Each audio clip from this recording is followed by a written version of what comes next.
April 26th, 1892. Dear Martha, when you come to Florida to visit me someday, we must go swimming in a spring. We must. This afternoon, when the sun was fierce, we all went swimming at the spring. The pressure of the water squirting up out of the ground erodes the limestone and makes a perfect swimming hole. None of us had a proper bathing costume, so we all wore old clothes. I wore a pair of cut-off overalls and an old shirt. Spring water is quite cold, just like Miss Melman said, but we warmed up in the sunshine. Soon it didn't feel cold at all. We jumped and swam and dived like mermaids. Even Mama got in with Dylan and had a great time swimming. One of my favorite things is the rope swing that hangs down from a tree on the far bluff. We took turns holding the rope, swinging out over the boil, drop it in with a big splash. It was a blast. I opened my eyes under the water. It was amazing. I could see each individual grain of sand on the bottom. I saw clumps of green grass and tiny little fish. In Mississippi, creeks and rivers were muddy. I don't ever remember being able to see the bottom. But Fanning Springs is crystal clear. I had to warn Miss Melman because her swimming dress floated up, and when I was underwater, I could see her bloomers. Travis called me over to the side where he and Jasper were. He said, "Let's fan for treasure."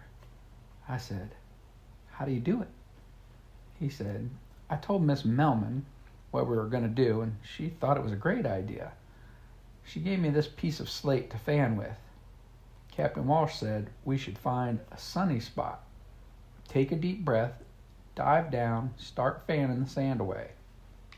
Jasper said, "Gold and silver are metals. Metal is heavy, so it sinks to the bottom. We don't actually know that something is there, but it'll be fun to look. We might find something. We could get rich." So that's what we did. We took turns sitting on the bottom, fanning the sand away, looking for anything that glinted or gleamed in the sunlight. The spring gets more shallow as you move away from the boil, but still, none of us could stay on the bottom. Kept floating up to the top. Finally, we figured out that we needed a heavy rock to put on our lap when we were down there. I wanted to find something valuable. When it was my turn, I fanned and fanned. The sand rose up in the water, and I fanned it away with the slate. I never found anything, but I kept looking. I thought about the Spanish explorers who were here long ago and the pirates who crossed the land with stolen treasure. All of a sudden, I heard an ear-splitting scream. "There's a monster in the water!" You have never seen people get out of a spring so fast. Debbie Gogan pointed, "Over there!" We thought she was just joking, but sure enough, there was a large creature in the water. It had a huge gray body, a round tail, and flippers. Miss Melman went closer and took a good look. She called out, "Not to worry, everybody. This is not a monster. I can see how it looks like a monster because of its size, but I assure you it is not. This is a sea cow. I've read about them in my books. They are also known as manatees. They are gentle herbivores, so not to worry." No one moved. "They eat plants and grasses," Miss Melman said. "They're harmless, really." To prove it, she dived back into the spring. The manatee watched her for a moment and then slowly swam away. Soon, we were all back in the water, diving, swimming, and fanning for treasure. You gotta love Miss Melman. Love, Teddy. April 27th, 1892.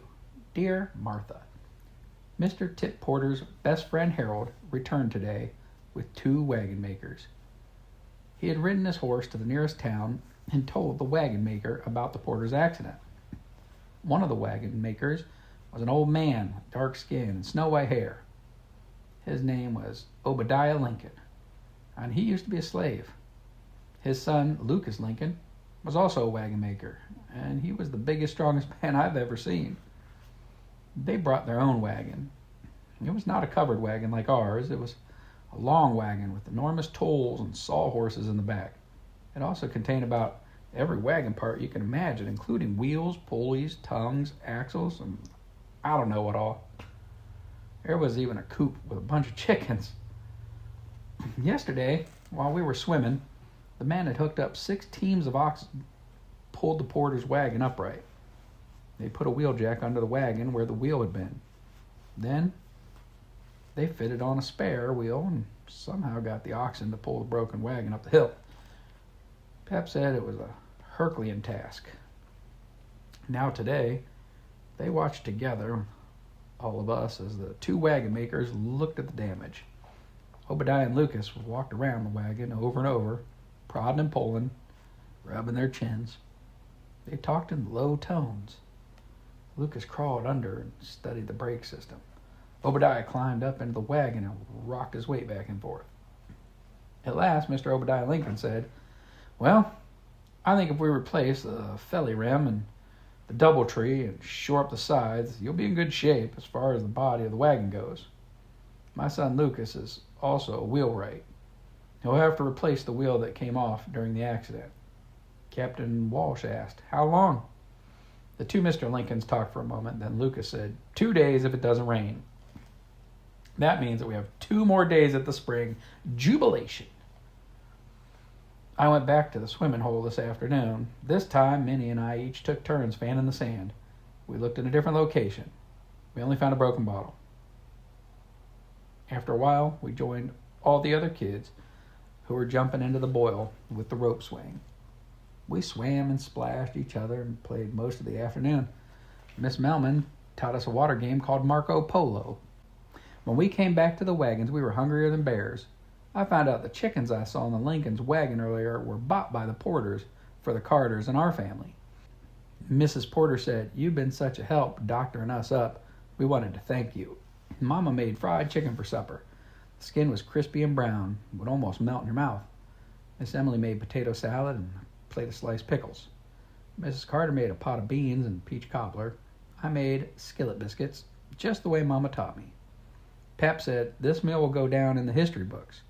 Before we sat down, Mama fixed 2 big plates. She said, "Take this supper to Mr. Lincoln and his son. I bet they're hungry."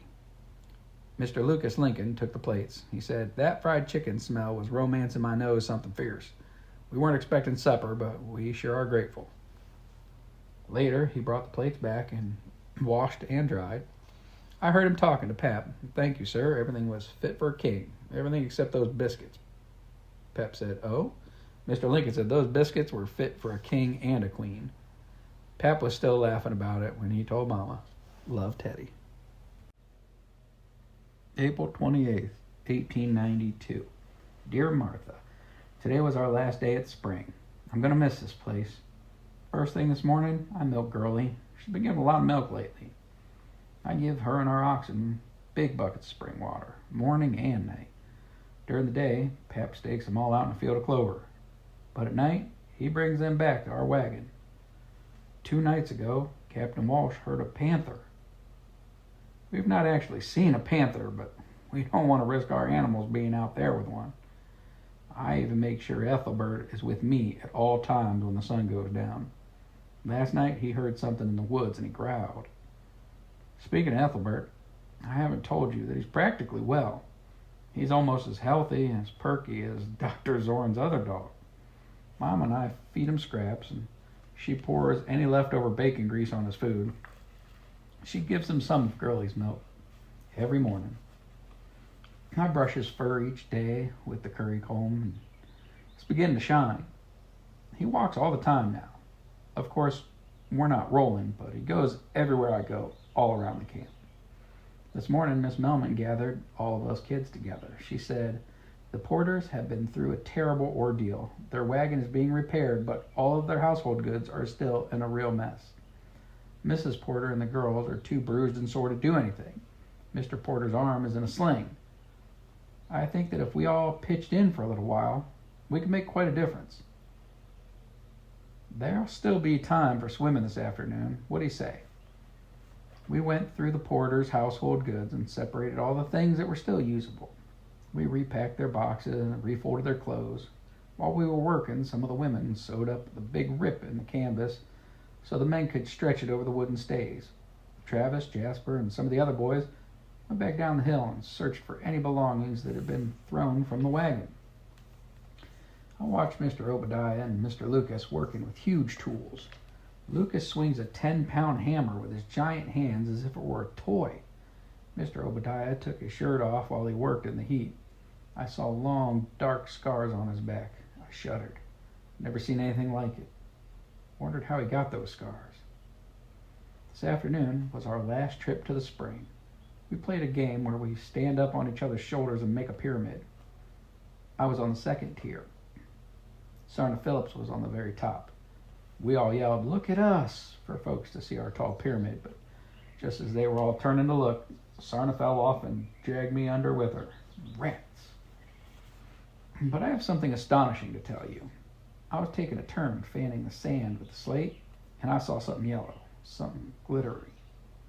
My heart started beating really fast. First, I couldn't find it, but when the sand settled, I saw it clearly. It was a woman's gold bracelet. I grabbed it and swam to the surface as quick as a wink. It was a gold bracelet with lovely scroll work. I turned it over. On the inside was inscribed, "To Althea Tomlinson, from her loving husband Joseph.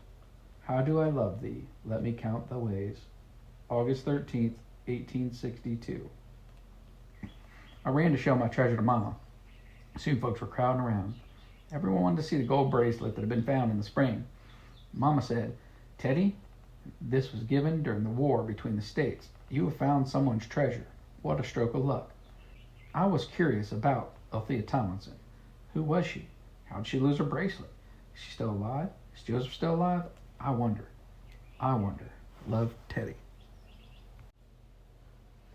April 29th, 1892.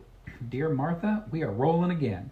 Mom and I started off driving together. I said, "Mama, who do you think Althea Tomlinson was? How long do you think that bracelet has been down there in the spring?" Mama said, "There's no telling. Thousands of people must have visited this spring for who knows how many years." I said, "I bet Althea and Joseph were childhood sweethearts. She cut off part of her hair and wove it into a brooch for him to wear when he went into battle, and he gave her this bracelet to remember him by. I bet she cried bitter tears the day she lost this bracelet and knew at that exact moment that he would not be coming home from the war." Mama said, "Next thing we know, he'll be writing novels or plays for the stage." I said, "Well, don't you think that would be a romantic if it was true?" Mama said, "Romantic? Why is every young girl fascinated with all things romantic?" I said, "Weren't you romantic when you married Pap?" Mama said, "I suppose I was. He turned my head, that's for sure." I wanted to ask her about art school and how she learned to make such fine quilts, but Dylan started howling and Mama had to go rock him to sleep. As I drove, I thought about all the exciting things that have happened since we started our journey. I want to remember every detail. I've tried to draw things in my sketchbook. Last night I drew a picture of Mr. Obadiah Lincoln. He was working and he had taken his shirt off. I drew the scars on his back and wondered again how a man could have such scars. His son's back was smooth. We made camp beside a spring. It made me homesick for Fanning Springs. But at least we have good sweet water to drink. Pap and I filled all the buckets of fresh water. First we watered the oxen and Gurley and Gabriel, and then we filled all of our canteens and Mama's water crock. Finally we filled every bucket, hung them on the sides of the wagon. And I covered the buckets with cheesecloth to keep bugs out. While we were alone, I said, "Pap, how do you think Mr. Obadiah Lincoln got the deep scars on his back?" Pap said, "It was a shameful thing." I said, "What happened?" Pap took a while before he answered. I thought he might not have heard me at first. Pap said, "For a long time, folks thought they could own other human beings as slaves. If their slaves didn't do what they were told or tried to run away, they whipped them within an inch of their lives. The horror of it made me sick. I'd heard about slavery, but seeing Obadiah's scarred back made it real." Pap said, "Human beings were bought and sold like cattle. Children were taken away from their parents and sold to other plantations. It was cruel, evil practice. But Ben did it because it helped them get rich. That's one of the causes of the war between the states." And I said, "Did anyone try to help him?" Pap said, "Some did. My grandmother helped those who ran away. She left food out on a tree stump out by her cornfield for those who were trying to escape. They traveled at night and navigated by the North Star. There were slave catchers out looking for runaways, but they never suspected my grandmother because she was so poor herself. I wanted to hear more, but Mama needed me to rock Dylan.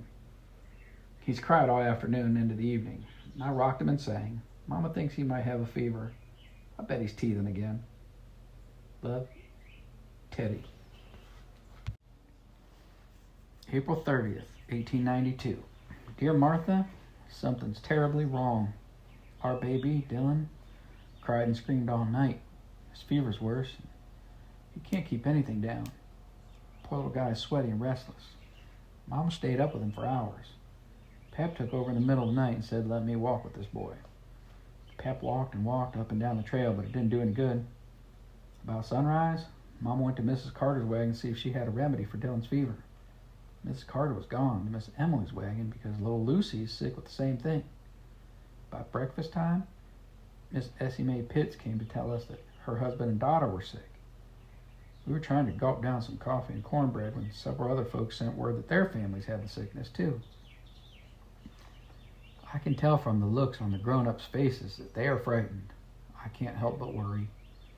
Captain Walsh heard tell of it and came to talk with Miss Carter. I couldn't hear what they were saying, but they looked very serious. Captain Walsh sent word that we would stay in camp and not drive today. All day, Mama and I have taken turns bathing Dylan with cool water. We tried to feed him chicken broth, but he can't keep it down. Now he turns his head when we try to give him anything to eat or drink. He's very weak. I gave him Veronica to hold. She's in his arms. Other people on the train are getting sick. Everyone's talking about it. Mrs. Carter begged Captain Walsh to send to the nearest town for a doctor, so he asked Pap to go. Pap saddled Gabriel. Mama said, Dalton, our boy's bad off. Bring the doctor as quick as you can. Pap leaned over and kissed Dylan's forehead. I don't know where he's headed, but I saw him study the map with the captain. Then he took off at a gallop. Sickness and fever are right here among us. I hope Pap gets back soon with the doctor. Our baby's so sick. Love, Teddy. May 3rd, 1892. Dear Martha, I have the worst news to tell you. It is even hard for me to write the words. It has taken me days just to get up the courage to tell you. My little brother died 3 days ago. How can this be true? I want it to be a dream I can wake up from, but it is not. It is real. Mama was in the wagon rocking Dylan, and I heard her cry out. I went in to see if she needed me to take over, and she said, our little angel has slipped away. At first I didn't understand, but I watched Mama put him down on the pallet, and he was as still as can be. I felt like my heart would break. I sank right down to my feet and put my head in my hands. Pap returned with the doctor, and Mama ran to him. They held each other and cried.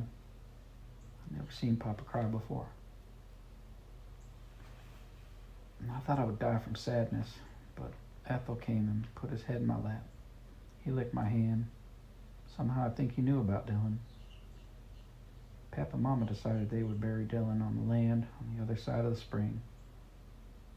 Even as I heard them talking, I thought, no, how can this be? They can't be talking about Dylan, not my baby brother. I was crying in the hammock under the wagon alone, except for Ethel, curled up next to me. Mama found me. She knelt down and put her arms around me.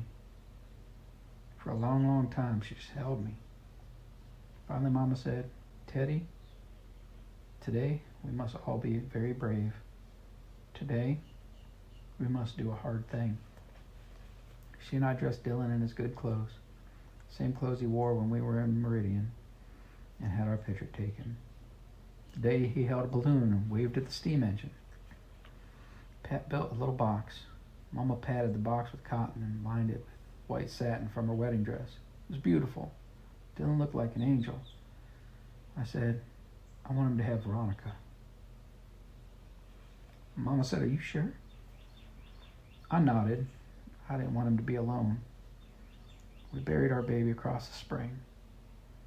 Pat made a wooden sign to place above the grave. It said, Dylan Luke Bodain, 1890 to 1892, son of Dalton and Grace Bodain, brother to Theodosia Bodain, little lamb at rest.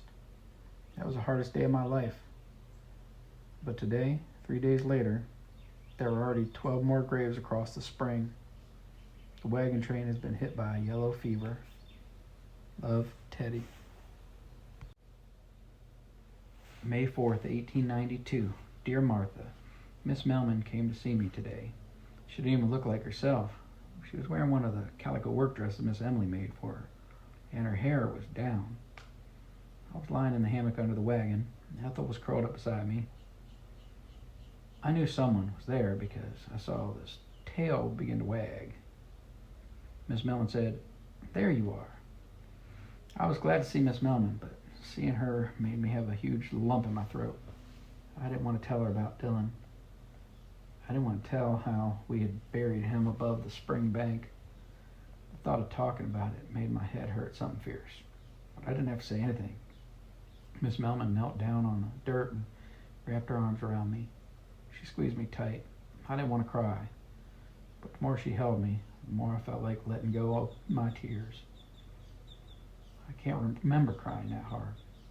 I cried for everything. Missing you, having to sell Jester and Jingo, losing my baby brother, burying him with Veronica. Miss Melman kept her arms around me. After the longest time, she said, Tears are good. Don't try to stop them. Years ago when my sweetheart died, I thought I'd never stop crying. I said, You had a sweetheart? I thought you were an old... I stopped, ashamed at what I had almost said. I could feel my face getting warm from blushing. She laughed. An old maid? She handed me her handkerchief. I know. I'm sure it looks that way, but I had a sweetheart once. I was engaged to be married. She stopped to open the gold locket she wore around her neck. It had a picture of a man. His name was Edward James Hudson. I said, What happened? Miss Melman said he died, suddenly. Our wedding was just 3 weeks away.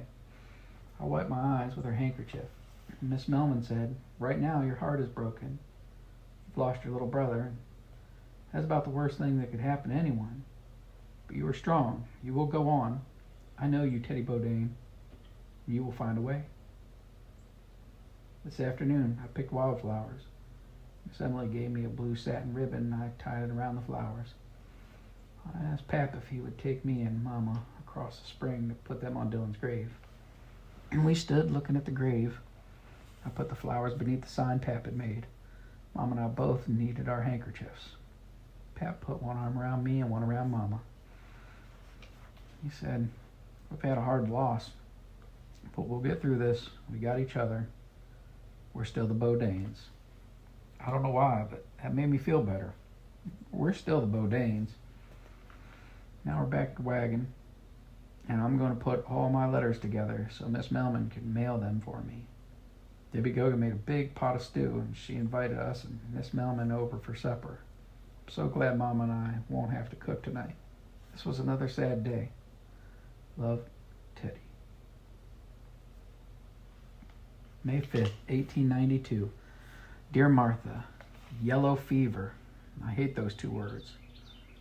They brought sickness and death into our lives.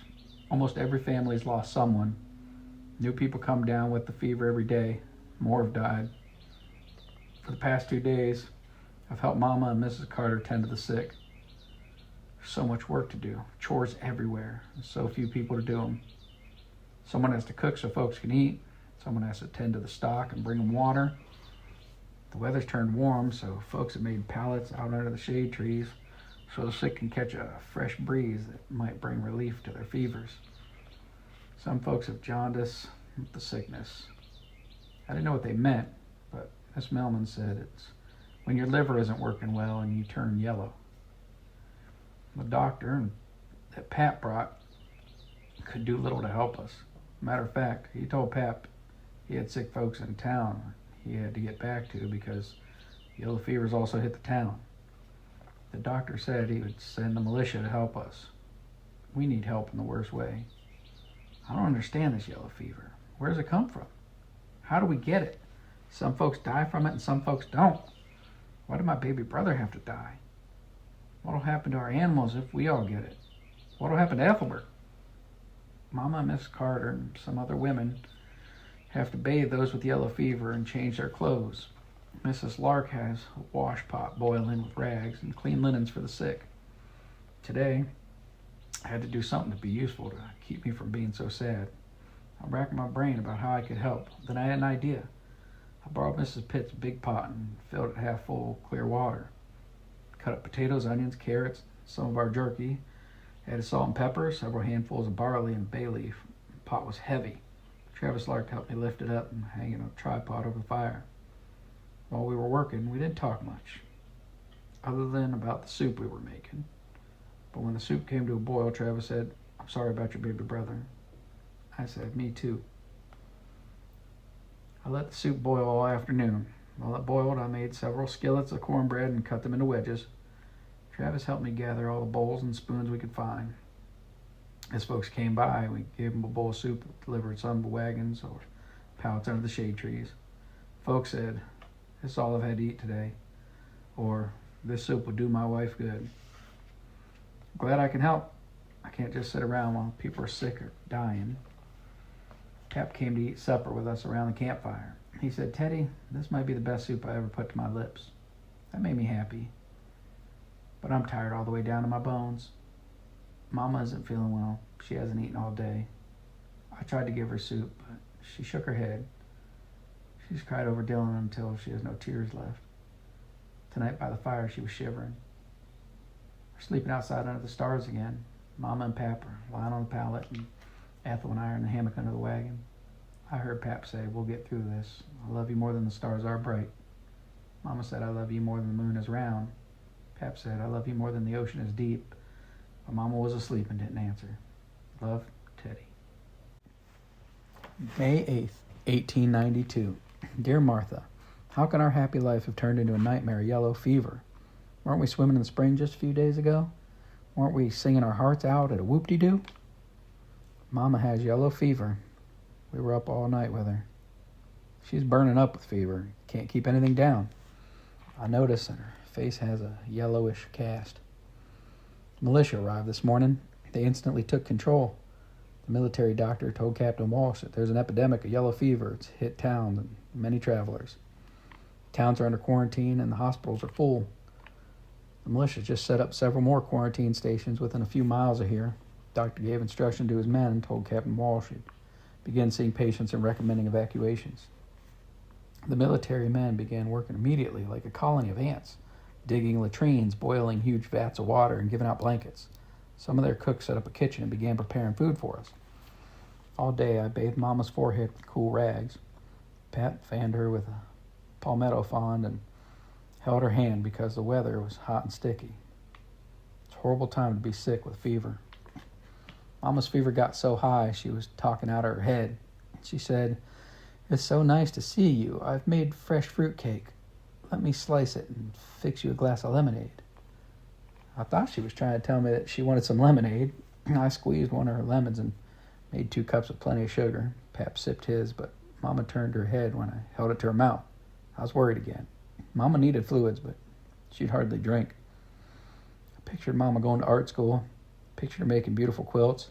Why hadn't I noticed her quilts were beautiful before? I pictured her learning to play the piano, giggling with Miss Melman in the back of the piano wagon. I said, "Mama, you got to get well. I haven't heard you play Narcissus yet." Mama said, "Why, Teddy, Ethelbert Nevin is coming to call this very afternoon. I'll play Narcissus for him, and you can hear me then." The military doctor came to see Mama. His aide had a clipboard in his hands and was making notes for the doctor. They both wore cloth masks over their nose and mouths. The doctor was kind. He knelt beside Mama and felt her pulse. He lifted her eyelid and said, "Jaundice." The aide said, "Transfer?" The doctor nodded right away. I said, "Where are you taking her?" The doctor said, "Where we can help keep her hydrated. You can see her in a day or so." Doctor's aide called out, "Quarantine 1, 2, or the Plums Farm quarantine, wherever they have room." I held Mama's hand before the wagon left. Mama opened her eyes and said, "Teddy, you'll be sure to feed the cardinals for me, won't you?" I said, "Yes, Mama." She said, "Good. I saw a bright red one just over in that tree." He sang so sweetly. "If you look, I bet you'll see his mate. She's never far behind." The soldiers lifted her gently into the back of the wagon.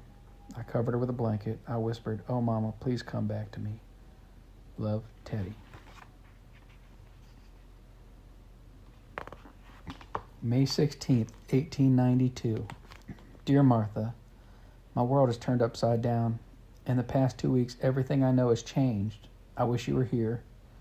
I need to talk to someone who knows what my life was like before all this happened. Last week, the day after they took Mom away in the wagon, I came down with yellow fever. It started when I went to the goods wagon for dinner around a campfire. Pap wasn't feeling well, so he stayed home and I went alone.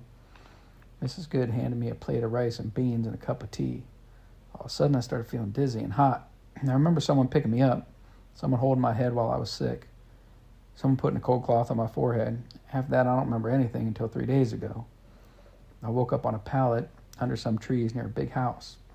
All around me were people I didn't know, sick people lying on pallets, folks helping, soldiers carrying people on stretchers, man sitting by his wife's pallet. She moaned all night long. He held her hand and prayed.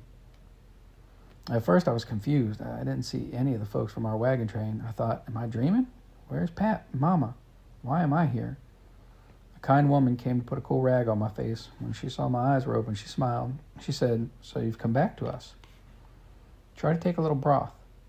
She held a cup to my lips. The broth tasted good. I was terribly thirsty. I was still too weak to talk, but I wanted to ask about my folks. I said, "Mama?" She seemed to know what I was talking about because she said, "We sent for your people. We had some trouble finding them, but they should be here tomorrow." That made me feel better. I fell into a deep sleep. The next day, the same kind woman said, "Your family's here." I was so glad. She brought a man and a woman to see me. The woman had red hair and green eyes. I wondered who they were. I stared at them. They stared back. I said, "Where's Mama?" The kind woman said, "Honey, here are your people. Don't you recognize them?" I was confused. Why was she talking nonsense? She tried again. "These are the Tomlinsons, your people, the Tomlinsons." My people? I didn't understand. She said, "When your fever was high, you talked about Althea and Joseph Tomlinson. This is Althea's daughter, Alice. We sent for them over in Gainesville." The one with the green eyes said, "What's your name, dear?" I said, "Theodosia Bodain." She said, "How are you related to Althea Tomlinson?" "I'm her daughter." I knew the name Althea Tomlinson from somewhere, but where? Althea Tomlinson. Althea Tomlinson. Suddenly I remembered. I took the bracelet off and held it up. I found this in the spring. The woman with the green eyes read the inscription on the inside. She said, "Well, as I live and breathe, this is my mother's bracelet. She lost it years ago when I was just a little girl. This is most amazing." She looked at me with pity. "I'm sorry we're not your family, but my mother will be so happy to have this back. She wondered about it for years. I don't know why, but I snatched the bracelet from her and put it on my arm. I said, 'You can't have it. I found it. Now it's mine. Finders keepers, losers weepers.' Mama would have been so ashamed. Love, Teddy." May 17th, 1892. Dear Martha, I'm still in the quarantine hospital, if you can call it that. About 40 of us are on pallets under some shade trees in a big field. I found out the nice woman's name is Mrs. Plum, and she lives here in the big house. She brought a soldier to see me this morning. He had a stack of papers. He said, "I'm here to help you. I understand you are looking for your father and mother." I said, "Yes, Dalton and Grace Bodain." He said, "Any brothers and sisters?" Mrs. Plum whispered, "She lost a brother to the fever." The man looked through sheets of paper. He said, "Bodain, Bodain, Bodain," and ran his finger down the list. No Bodain. He made some notes and promised to see what he could find out. Mrs. Plum brought me some soup and said, "Eat, child, you need strength." I said, "I don't know why I kept that bracelet. I don't usually act like that." Mrs. Plum said, "You've lost a lot. I'm sure you just want to hold on to the things you have." As I ate, I wondered what had become of Mama and Pap. Why weren't they here? Why weren't they looking for me? Is Mama still sick? Has Pap come down with a fever? I looked around for anyone I knew, anyone from our wagon train. I asked a girl in the next row if she knew where the people were from the wagon train. She said, they could be anywhere. So many people are sick, they just put you wherever there's room. I heard there was a wagon train, but I have no idea where all the sick folks were taken. Someone called out, "Did you say wagon train? There's a woman here by me who was with the wagon train. She's mighty sick, though." It was Miss Essie Mae Pitts. She was on a pallet 3 rows over. I made my way over to her and knelt down. "Miss Essie Mae, it's Teddy Bodain. Have you seen my parents? Do you know what happened to my parents? I've been sick and I don't know where they are." She was pale and weak. She opened her eyes just a little. She said, "Who are you looking for?" I said, "Dalton and Grace Bodain." She said, "Their daughter's sick. They took her away in the wagon. The mama was bad off. Mr. Bodain, he got the fever too. Poor family, lost their baby, they did." I tried to be patient. I said, "Where did they take them, Miss Essie? Where did they take Dalton and Grace Bodain?" Her fever must have been up because she said, "I make a great pound cake. Would you like a slice? Help yourself, honey. Be sure to get the recipe before you leave." I crept back to my pallet and lay down, trying not to cry from frustration. Great buckets of butter beans. Mama and Papa are both sick. Where are they? Do they know where I am? And where's Ethelbert? My head hurt. I felt as weak as a kitten. Love, Teddy.